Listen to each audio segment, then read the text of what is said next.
Assalamualaikum warahmatullahi wabarakatuh. Jumpa lagi teman-teman sekalian. Pada hari ini kita akan membahas cara untuk mengatur konten kelas daring ke dalam lesson, bersamaan dengan bagaimana membangun lesson menggunakan kemampuan unik model yang memungkinkan kita menggunakan berulang kali materi dan untuk mengatur ulang materi tersebut. Bersiaplah untuk mengembangkan strategi untuk membuat lesson yang dapat terdiri dari berbagai elemen yang dapat mencakup pembacaan, latihan soal, pertanyaan untuk refleksi, media dan interaksi dengan teman, yaitu dengan diskusi dan review siswa. Baik teman-teman sekalian, selanjutnya setelah kita login dengan menggunakan akun masing-masing,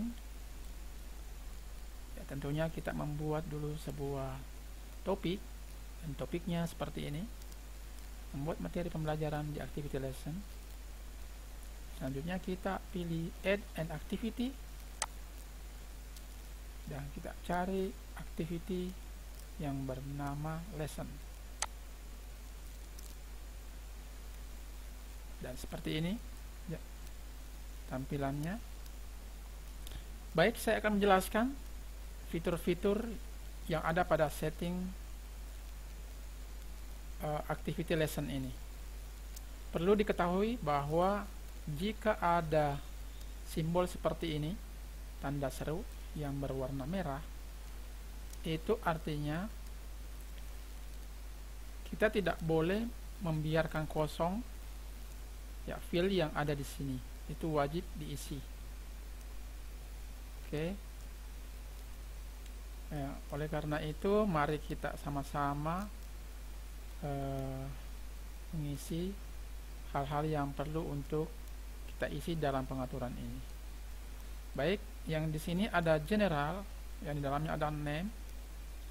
Pada pengaturan ini nama lesson wajib Anda tuliskan ya. Ya. Anda dapat menggunakan judul bab dari materi yang akan disajikan,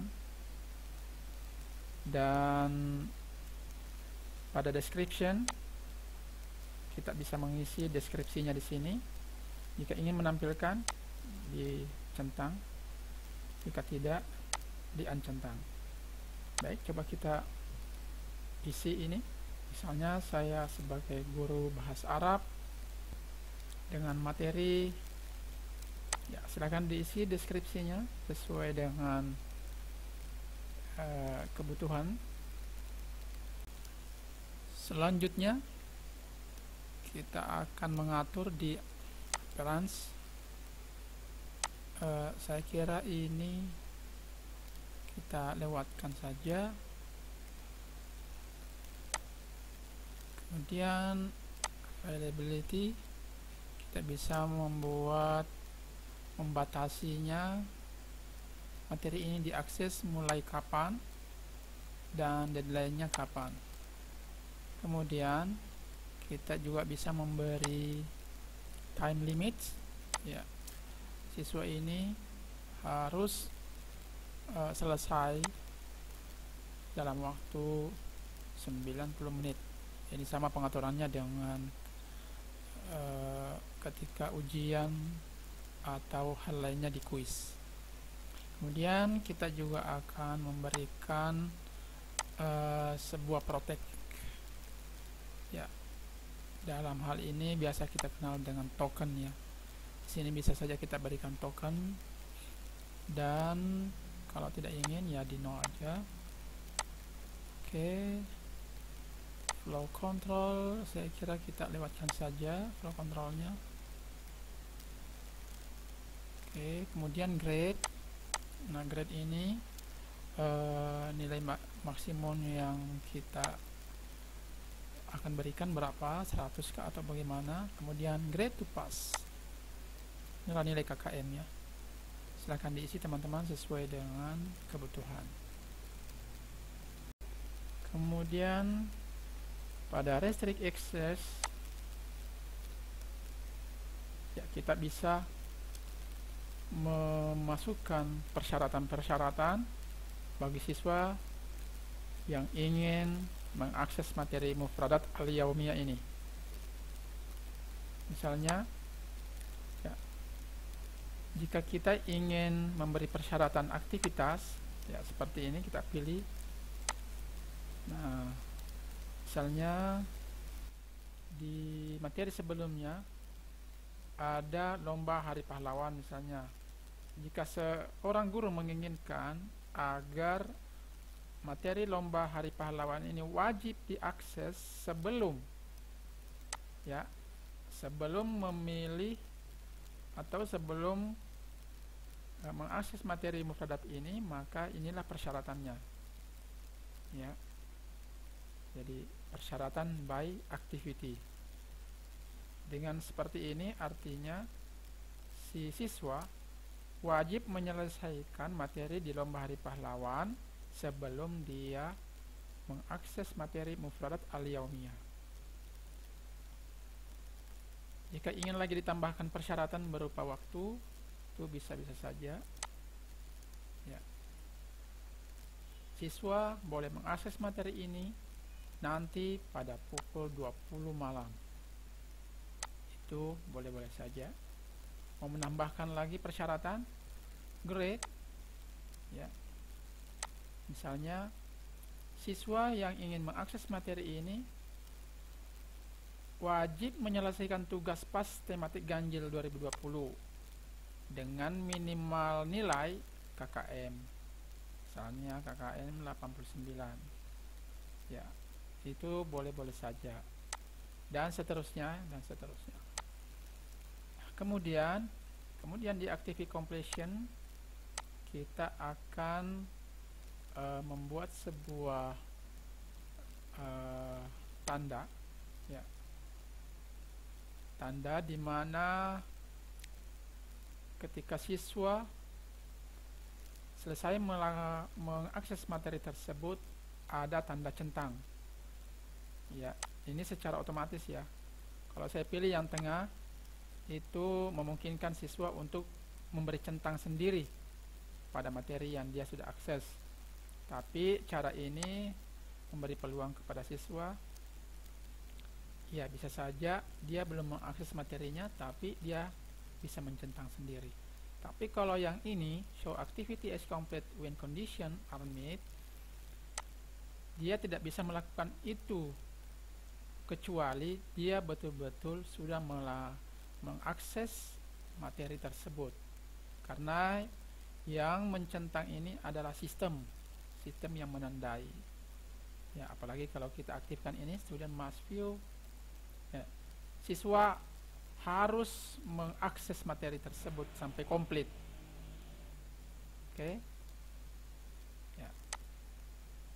Ini bisa saja seperti ini. Kemudian kalau misalnya kita mau batasi atau mau mewajibkan, ya, misalnya materi ini wajib diakses minimal 20 menit, ya, minimal 20 menit materi ini wajib dibaca. Oke, maka bisa seperti ini. Sebelum 20 menit maka sistem menganggap bahwa siswa tersebut belum selesai mengakses materinya. Ya, ini kalau mau diperketat lagi. Oke, anggap saja kita ambil seperti ini saja. Siswa harus mengakses sampai komplit. Kemudian setelah itu kita save and display. Oke. General name-nya sudah terbentuk. Sekarang kita akan lanjutkan materi-materi yang akan kita tambahkan di sini. Ya. Nah, ini ada pertanyaan. Nah, ini adalah pilihan-pilihannya. Kalau kita mau membuat soal di sini, maka kita dimungkinkan untuk mengimport pertanyaan-pertanyaan yang sudah kita siapkan. Ya. Misalnya ini berkaitan dengan kuis, ya. Sama halnya ketika kita membuat kuis dan kita ingin memasukkan mengimpor dengan cara mengimport soal-soalnya baik dalam bentuk icon format, ya, blackboard dan seterusnya. Oke. Karena kita tidak ingin mengimport, maka kita kembali saja ke sini. Dan ini add cluster, nanti kita akan bahas sendiri seperti apa add cluster. Ini saya buang aja. Oke, kemudian add a content page. Jadi dua menu inilah yang akan kita bahas dalam pertemuan kali ini. Sekarang kita akan menambahkan content page dan seperti ini ya, karena mufradat al-yaumiyah adalah pembahasan kita. Yang pertama mungkin adalah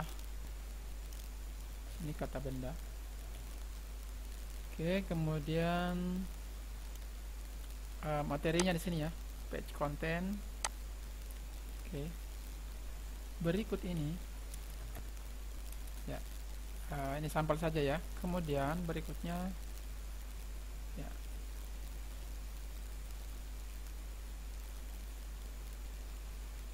nah di sini materi keduanya ya, ini materi keduanya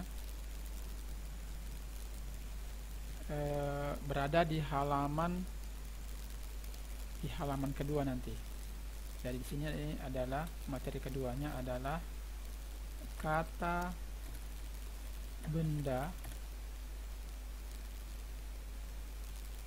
di meja makan.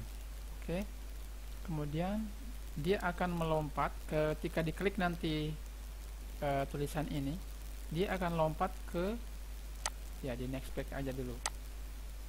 Oke, kata benda di meja makan. Saya copy aja ini. Kemudian di bawahnya save page. Oke.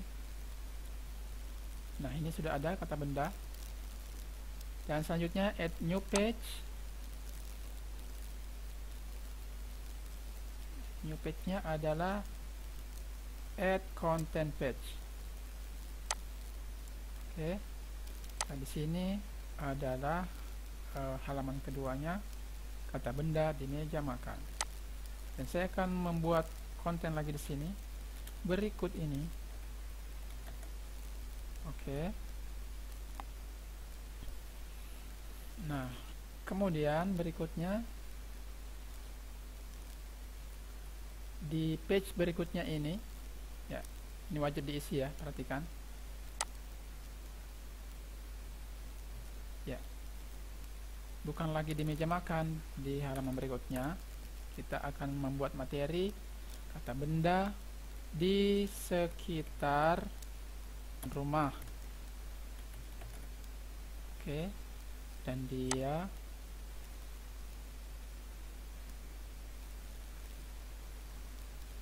sebentar, sebelum kita membuat konten kata benda di sekitar halaman rumah ya, saya akan membuat soal untuk menguji pemahaman siswa apakah materi yang ada di page ini yang membahas tentang kata benda di meja makan itu tuntas atau tidak. Ya, sekali lagi saya ingin membuat sebuah soal untuk menguji pemahaman siswa terhadap materi ini yang ada di page content ini yang membahas tentang kata benda di meja makan. Pemahaman siswa itu tuntas atau tidak. Oleh karena itu saya ingin membuat sebuah pertanyaan atau uji pemahaman di sini. Uji ya, terserah teman-teman mau kasih nama apa. Dan dia akan lompat ke next page aja dulu. Oke. Kemudian save. Ya, sekarang sudah ada dua kata benda di meja makan. Sekarang kita akan membuat satu, yaitu uji pemahaman yang akan menguji siswa apakah mereka sudah paham di materi kata benda di meja makan ini dengan cara add new page, kemudian add a question page. Nah, dalam uji pemahaman ini saya akan membuat pertanyaan dengan tipe, ya, di sini ada beberapa pilihan, ada essay, matching, multiple choice.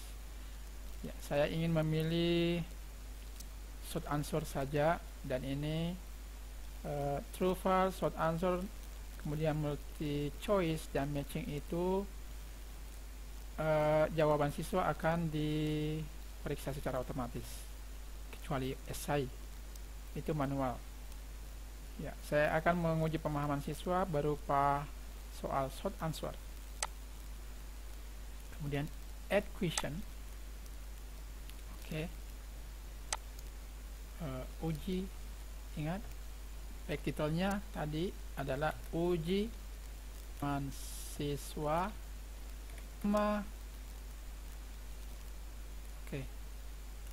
bahasa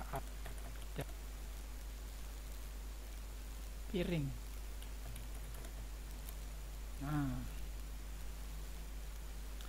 Nah, ini adalah jawabannya. Di sini kunci jawaban. Sinon. Kemudian responnya terhadap siswa yang menjawab benar. Masya Allah. Ke materi berikutnya.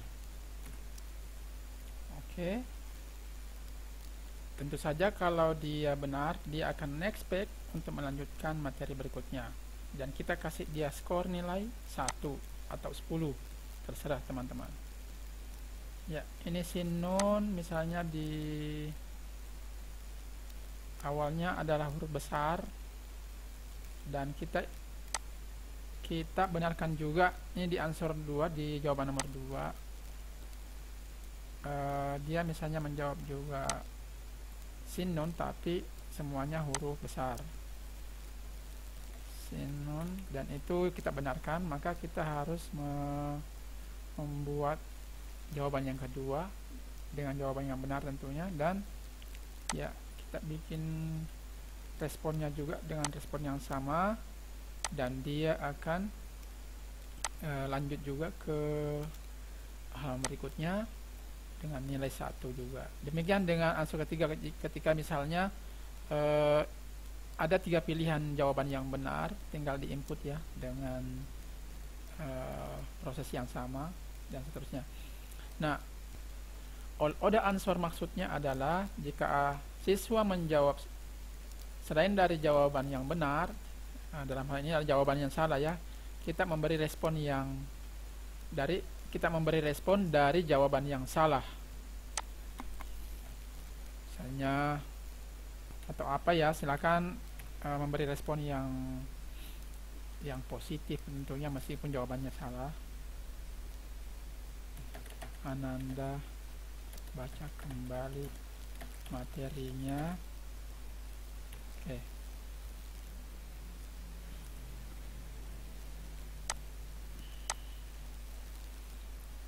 Nah, ini adalah respon dari jawaban yang salah dari siswa kita. Kemudian kita akan bawa kemana siswa kita karena dia tidak menjawab benar.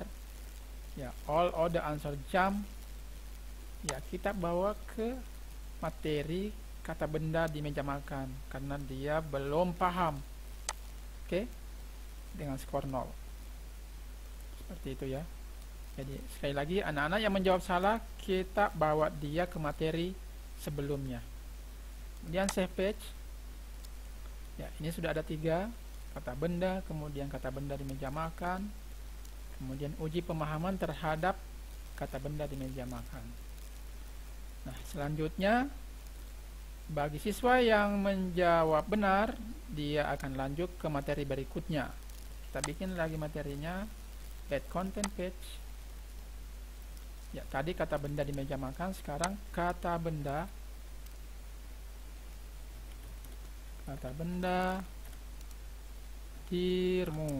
di ruang tamu. Di sini adalah materi Anda di ruang tamu.